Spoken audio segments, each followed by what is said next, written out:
The F175 event was very big, but we got our first reveal of the SF25 car. And while it is renders, Ferrari always gives us what the actual car is, all its aerodynamic changes, and quite the controversial livery. I can tell that nobody is really a big fan of having that blue on white. I think they did the best with what they could, but it would have been nice to see that HP logo maybe red instead of blue. It really takes away from this dark red livery that I think looks phenomenal with the exception of a couple of different areas. The Ferrari car is ominous. It's changed a lot, and there are a lot of numbers flying around, some saying about half a second has been added to this car in time, and that their development path has been very similar to that of McLaren. So both these challengers will have quite the fast car out the rip, but we won't know that till they actually get the car down. We have this shakedown in probably about like 9 to 10 hours. But till then, we can go over the aerodynamic philosophy on the SF25, what has changed and what are the important changes on this car.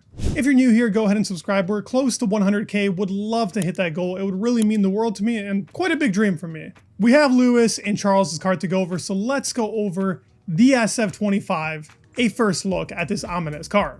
Now from the top, it does not look too different to that of its predecessor in the 2024 season. Really cool picture that they displayed for us with the number 44 and 16. The dark red looks great, but this is more about the car. Looking at the front of the car, we have the 24 on the left and the 25 on the right. This is how I will have most of the pictures. Some will be horizontal. We're going to start from front to back, and I used pictures from the previous season where we had a high downforce setup on that Ferrari car and a low downforce setup, taking from the Las Vegas GP and Singapore, where they changed that front wing to have a bit more flex to it. And this front wing isn't too dissimilar to that of the 24 season. That mid flap does look to be a little bit enhanced. As for the actual end plate on the left side of it, there isn't too much to decipher from here. Pretty much the same. They want as much outwash as possible going around the tire. And there have just been little improvements here and there. On the nose, it's slight indentations to help with the airflow going around the nose, hitting that underfloor. But the front wing has been pretty good from Ferrari. I don't think that's where much of the change was really set to be anyways.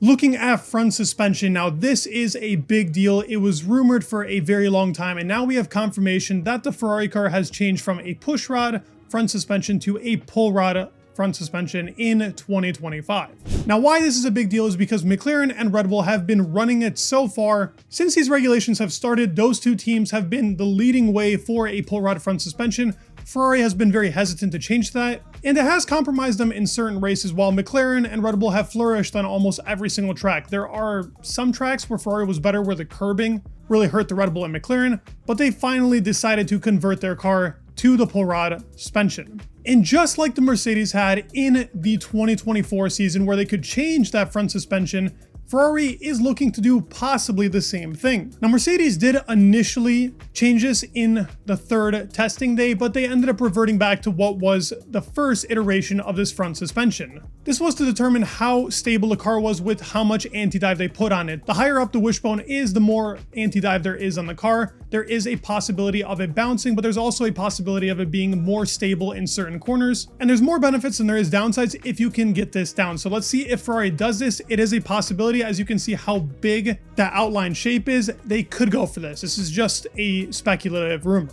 But with this, we also see what's changed towards the side pods and just a slight bit of the floor. Now, this is still really dark and we won't really get a good glimpse of this ever.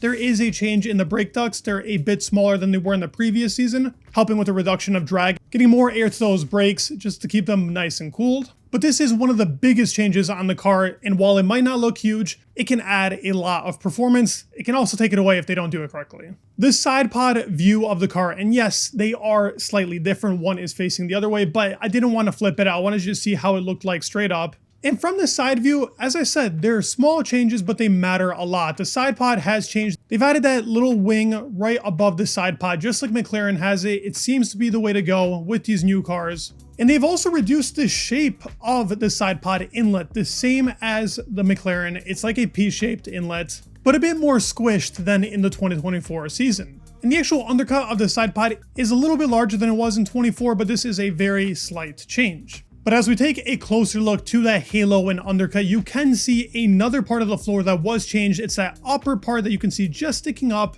right above that floor level.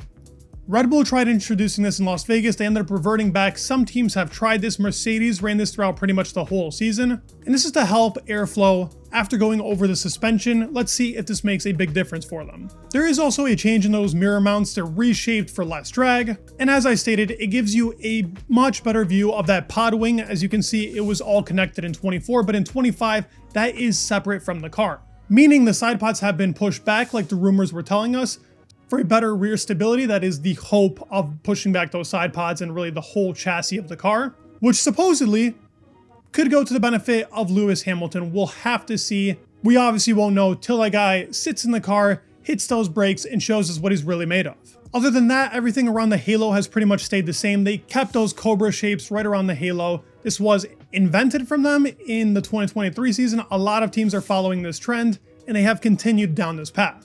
Getting a better look at the floor, there is a bigger indentation on that cis part of the floor. And the wing edge on the floor has changed just a little bit. As you can see with those metal parts connecting the floor, they are put in different placements to that of the 2024 season. We can also see on the barge board, there is those little indentations there that weren't on the 2024 car. These are all minor changes, but of course this adds up to a lot of lap time when you put it all together. Looking at the cooling on the car, it stayed pretty much the same. McLaren followed this and Ferrari have kept it. Now it does look like they have shaped the rear part of the car to be skinnier to that of the 24 season. This is a change that most teams are doing and pretty expected from the team. What you can see that was on the 2024 car, Alpine actually introduced this in 23, those little ridges on the top part of the engine cover are little holes where the engine is getting cooled off. Haas also introduces for the 2025 car. It reminds me a lot of like a shark fin. Now rear wings on the car, I also used high and low downforce, one being from Monaco, the other one being from Monza. And as you can see, this 25 car has a different rear wing. This is probably in the area of medium downforce, so don't expect this to be anything similar to that of the high or the low downforce.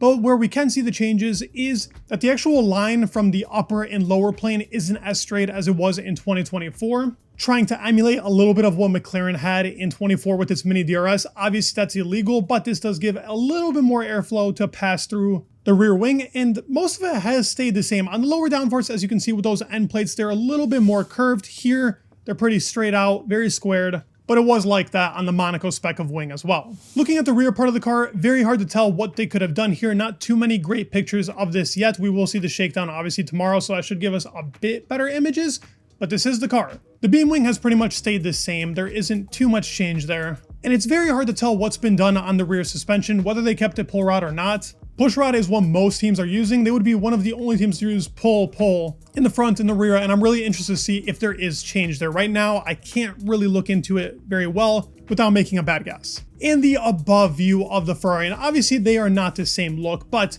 we can see what's been done on the engine cover with that shark fin as I was talking about, and we can see little changes on that side pod to hold that air going down that streamline that weren't on the previous iteration of car, and the changing on the floor that I was talking about with those little metal stamps that hold the floor and that floor edge wing together. It's quite the change up for this Ferrari car. It's going to be a big season. Them and McLaren are favorites right now, and it's got to be a big push. So this is a very big step for them.